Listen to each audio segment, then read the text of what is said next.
तर मित्रांनो, आता मी निघालोय आपल्या सीधा खोपोलीच्या घरी. मस्त एक आपली गाडीची टाकी फुल केली. नंतर मी निघालो खोपोलीला जाण्यासाठी.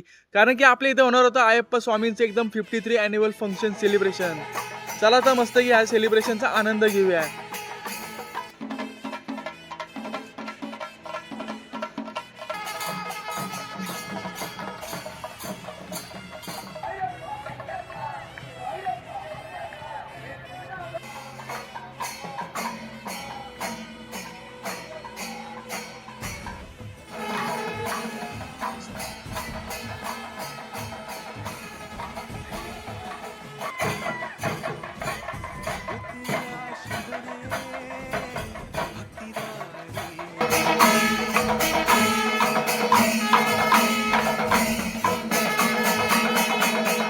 मस्तपैकी आपलं अॅन्युअल फंक्शन आपलं सेलिब्रेशन केलं आणि आता तर मी निघालो परत सिधा आपल्या पुण्याला जायला. चला तर भेटू उद्याच्या ब्लॉगमध्ये.